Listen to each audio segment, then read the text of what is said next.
Kovai BST கலை மற்றும் அறிவியல் கல்லூரியில் தமிழ் துறை உதவி பேராசிரியராக பணியாற்றி வரும் தொல்லியல் ஆய்வாளர் முனைவர் ராஜேந்திரன் கடந்த 13 ஆண்டுகளாக தொல்லியல் ஆய்வுப் பணிகளில் ஈடுபட்டு வருகிறார்.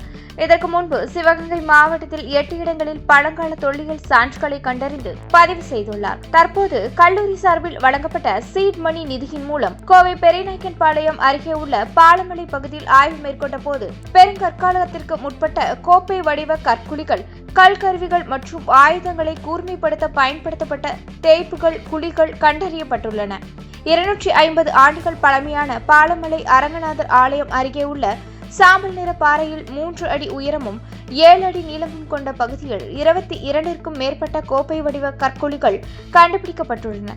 இந்த கற்குழிகள் 3 முதல் 10 சென்டிமீட்டர் ஆழமும் 1 முதல் 7 சென்டிமீட்டர் அகலமும் கொண்டவையாக உள்ளன.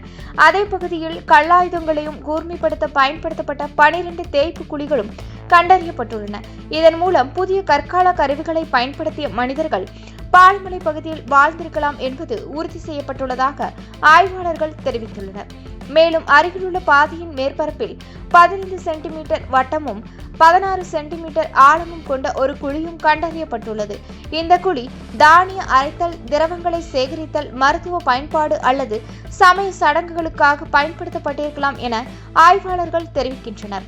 இந்த கண்டுபிடிப்புகள் தொடர்பான புகைப்படங்கள் மற்றும் வீடியோக்கள் தொல்லியல் ஆய்வாளர்கள் பூங்குன்றன், கல்வெட்டு ஆய்வாளர் ஜெகதீசன் மற்றும் கோவை யாக்கை மரபு அறக்கட்டளையினர் ஆகியோரால் ஆய்வு செய்யப்பட்டு உறுதிப்படுத்தப்படுகின்றன.